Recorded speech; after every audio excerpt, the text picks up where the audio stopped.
Good morning, everyone.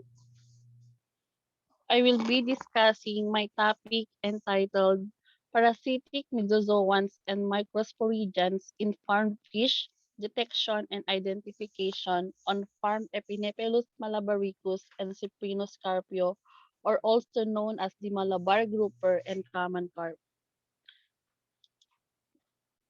For the learning objectives, at the end of the lesson, the students are able to understand and learn about parasitic myxozoans and microsporidians in terms of morphology, taxonomy, and life cycle.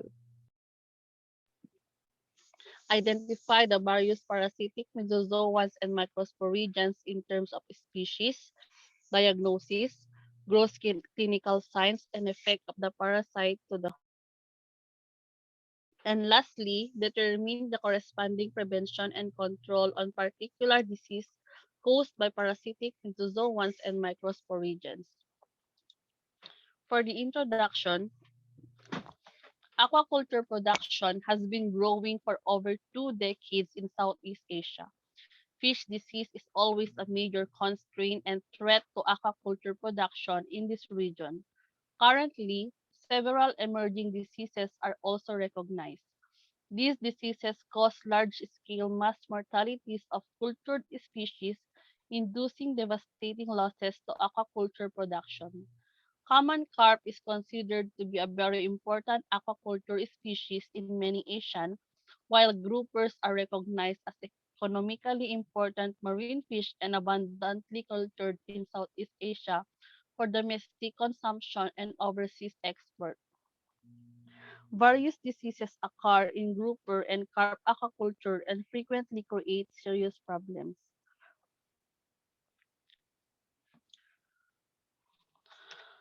A wide variety of parasitic organisms have been reported as causing significant problems in aquaculture.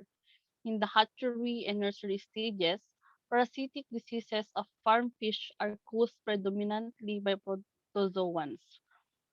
These fish often carry a large variety and high intensity of protozoans. Protozoans are one-celled microscopic organisms with a specialized structure for movement, food gathering, and attachment. They can be external or internal parasites. They can multiply on or within their host. The major protozoan parasites include myxozoans and microsporidians. Myxozoans and Microsporidians infection in fish are open incidental, present but not causing significant disease. However, heavy parasite loads can lead to major disease outbreaks and heavy losses in aquaculture and wild fisheries.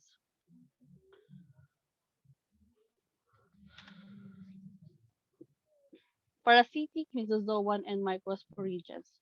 For Myxozoans, these are multi-celled parasites of invertebrates and fishes in both marine and freshwater environments. Most myxozoans target specific organs or tissues within one species of fish or few closely related species, but some can infect a wide variety of fish species. Infections can last the lifetime of the fish, leaving the fish with permanent injury.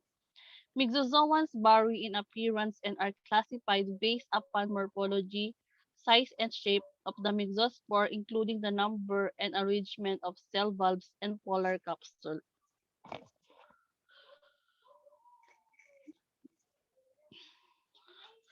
Myxozoans belong to kingdom Animalia, phylum Nidaria, subphylum Myxozoa, class Melascoporia, and subclass Myxosporia. The life cycle of Myxozoan: first, the actinospore, which is present in the annelid host. Second, the myxospore, present in the fish, wherein the actinospore stage can look very different from the myxospore stage. Third, the mature actinospore released from the annelid host is the infective stage for the fish host and penetrates the skin or gill. Third, the parasite migrates to its target tissue and may begin to increase in number before it gets there. For the microsporidians, Microsporidian is any parasitic fungus found mainly in cells of the gut epithelium of insects and the skin and muscles of fish. Infection is characterized by enlargement of the affected tissue. Microsporidians have minute spores measuring 2 to 20 micrometers that contain a single polar filament and the infective parasite. When spores are ingested by a new host, the organisms enter the gut epithelium and reach specific tissues through the bloodstream or the body cavity. Microsporidians belong to the kingdom Fungi, subkingdom Protozoa, phylum Microsporidia, class Microsporia, and order Microsporida. The life cycle of Microsporidian. The environmentally resistant. Infectious spore is ingested or otherwise contracted. This environmental stimulus activates germination in the spore, releasing the polar tubule through eversion. Second, the spore then inject the polar tubule into a host cell. Third, release their sporoplasm into the host cell.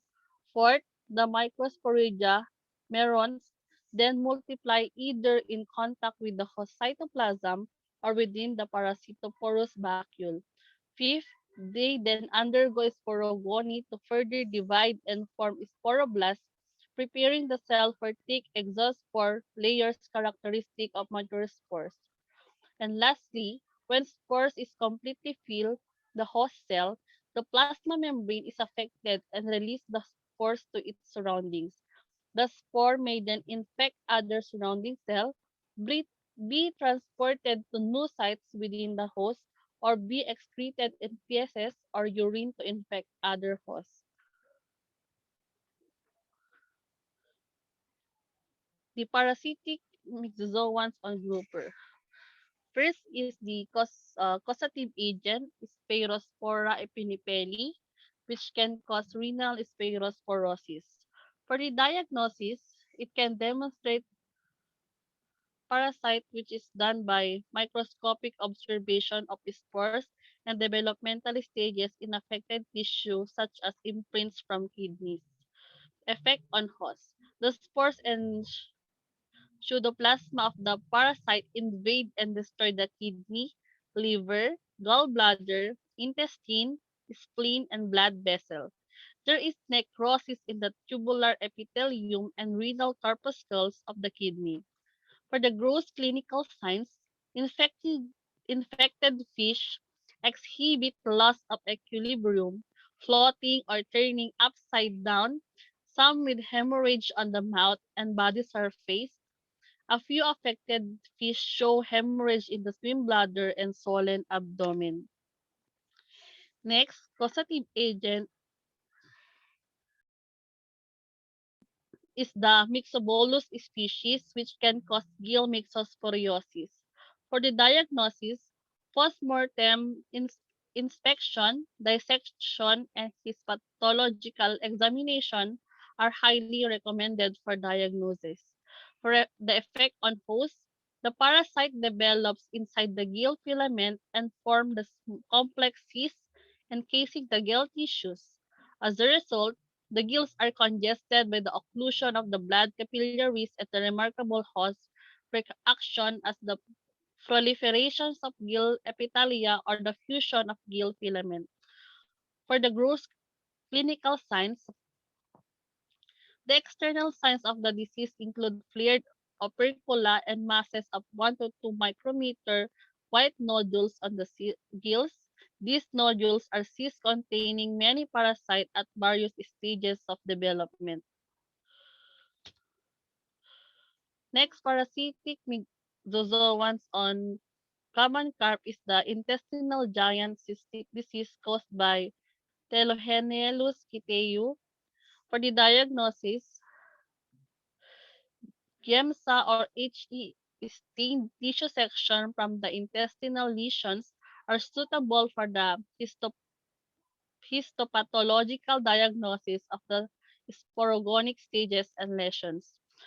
Effect on host.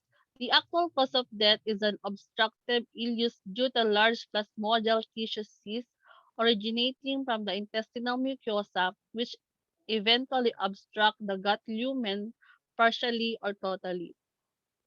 Gross clinical signs include when the affected carp may present with pale body coloration, pale gills, appear emaciated but with an enlarged abdomen. The anus may be reddened and non-contracted with erosion on it. A mucoid discharge of white or yellow color may also be seen dripping from the anal opening. Next causative agent is the Telohanellus nikolsky, which can cause fin cysts. For the diagnosis, a detailed macro and microscopical examination of living narcotized carp is one of the diagnostic options to confirm the suspicion. Effect on host: death is not commonly seen consequence of T. nikolsky infection, but rupturing plasmodia may serve as support for entry for secondary invading pathogens. Deformed or damaged fins and plasmodial foci may additionally impair the market value of the harvested carp intended for human consumption or aquaculture trade. For the gross clinical signs, affected carp may present with small, well circumscribed, pale or dark pigmented, protruding, macroscopically visible nodules or surface of the fins. Those nodules are often of round or elliptical shape, have a firm consistency, and are not movable on palpation. Occasionally, carps with partially or totally missing tail fin can be seen. Next causative agent for parasitic Myxozoans on carp is the Telohanellus hoverkai, which can cause hemorrhagic telohanelosis. For the diagnosis, a quick field diagnosis may be carried out via mucus scraping from the carp skin surface. The mucus sample is then placed on the microscope slide and drop of physiological saline is added before placing over sleep on it. Effect on host: massive hemorrhages and edema formation within the targeted connective tissue may reach intensities where the common carp eventually succumbs to the parasitic infections. For the gross clinical signs, infected common carp may present initially with non-specific clinical signs such as anorexia, emaciation, and lethargy. Next causative agent for parasitic Myxozoan on carp is the Sporospora molnari, which can cause spirosporosis or swim bladder disease. For the diagnosis, fresh or steamed blood smears are most likely to yield intravascular stages when they are taken in autumn of the first year or spring of the second year in the young calf life. Effect on host: the spores and pseudoplasmodia of the parasite invade and destroy the kidney, liver, gallbladder, intestine, spleen, and blood cells. There is necrosis in the tubular epithelium and renal corpuscles of the kidney. Affected fish may be more susceptible to the pathogens.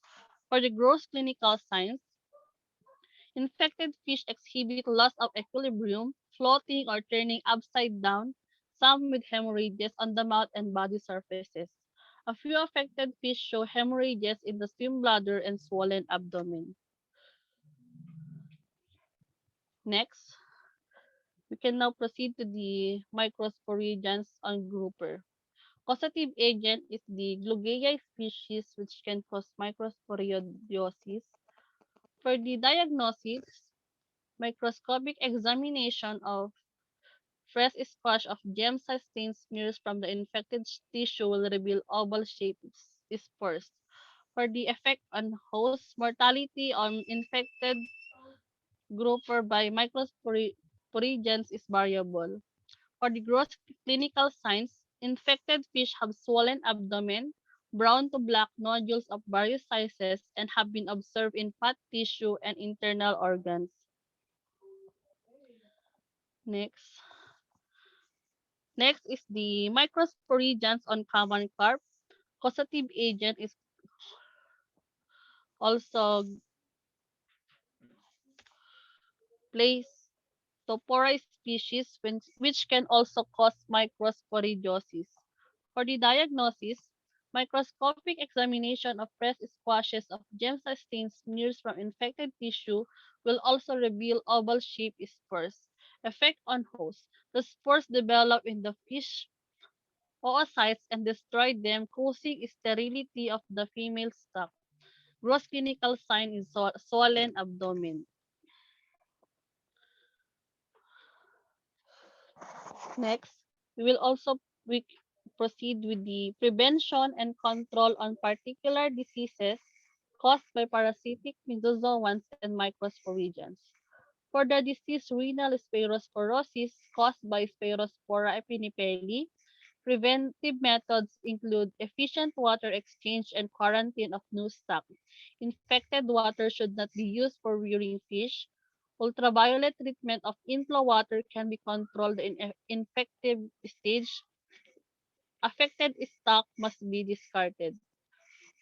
For the disease gill myxosporiosis, which caused by Myxobolus species, prolonged feeding of the antiparasitic drug fumagillin in medicated feedstuff is an effective measure for prevention and treatment of several early Myxosporian infections.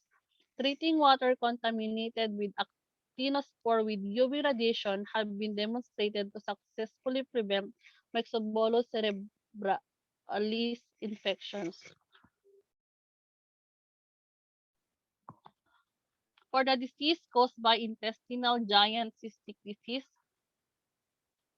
caused by Telohanellus eteu, uses certain proteolytic enzymes and protease inhibitors to interfere with the host immune system and aid parasitic invasion can be a preventive method. Next, for the disease Fincis caused by Telohanellus nikolsky, prevention can be done through UV sterilization. For the hemorrhagic telohanellosis, which can caused by Telohanellus haworkai, can also be prevented through UV sterilization.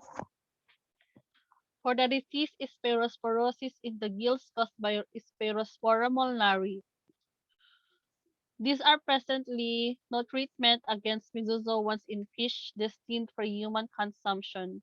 However, Ganeva et al. Demonstrated the effectiveness of certain in-feed treatments against Spherospora molnari with reduced parasites in the blood carp receiving diets enriched with certain parasiticidal and immunostimulatory substances.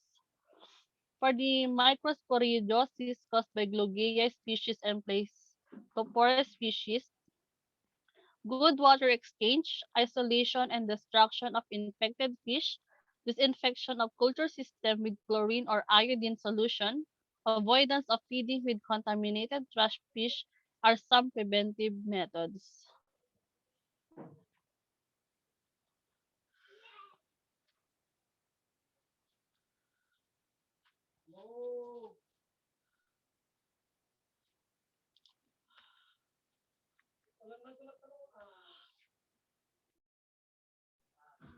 Okay, next.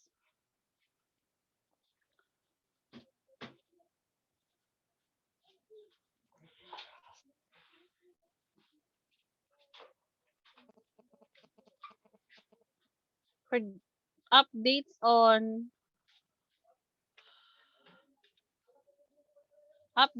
parasitic myxozoan and microsporidians. On the journal published by Alama 2021 et al., which is the advances and discoveries in myxozoan,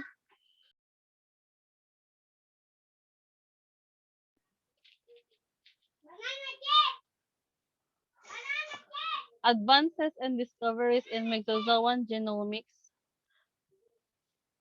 which is published by Alama et al. In year 2021, it is stated that the first myxozoan genome assembly was published in 2015, and myxozoan genomics has since become a rapidly progressing field, but with limitations due to DNA contamination from largely polyploid fish hosts. Myxozoan genomes are among the smallest metazoan genomes on Earth with important gene reduction and loss of basic biological function such as DNA methylation and in one case, the mitochondrial genome. The first metagenomic study using aquatic eDNA highlights the importance of using genomic approaches for uncovering the strongly underestimated Myxozoan biodiversity. Comparative transcriptomics highlighted protease encoding genes as candidate gene groups for therapeutics and vaccine design.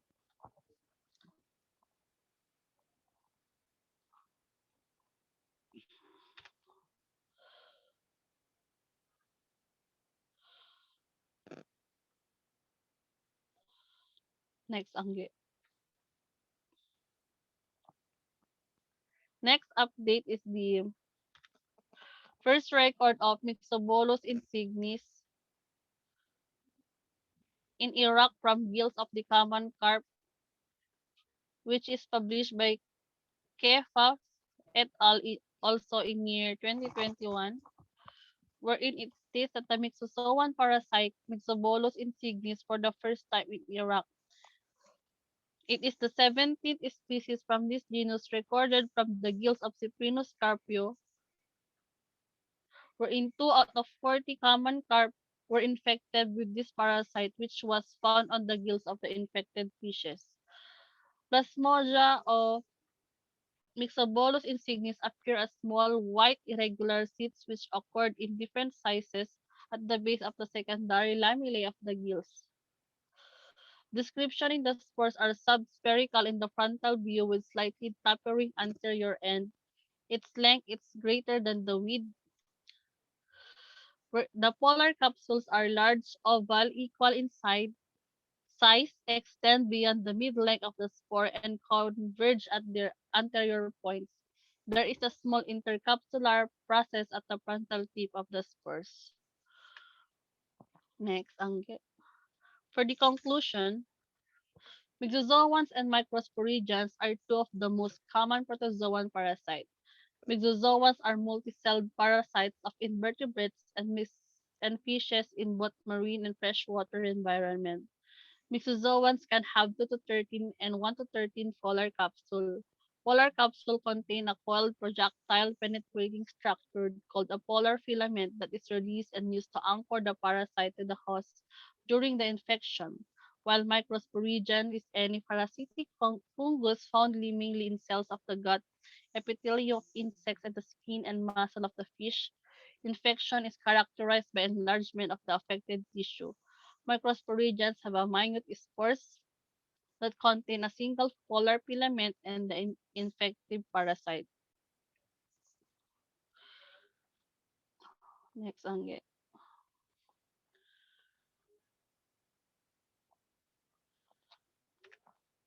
There are noted parasitic Myxozoan and Microsporidians on farm grouper and common carp. Parasitic Myxozoans on grouper include Spherospora epinipelli.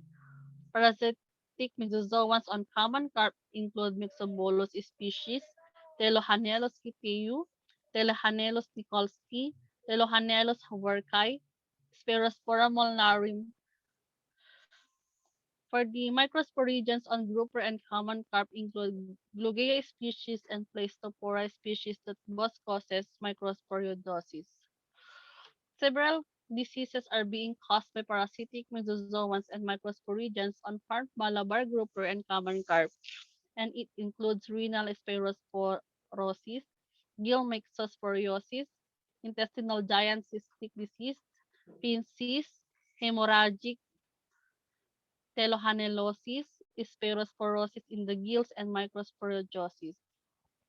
Preventive methods include efficient water exchange and quarantine of new stock. Infected water should not be used for rearing fish. Ultraviolet treatment of inflow water can control infected stage. Affected stock must be discarded. Some prevention includes efficient water exchange and quarantine of new stock. Infected water should not be used for rearing fish.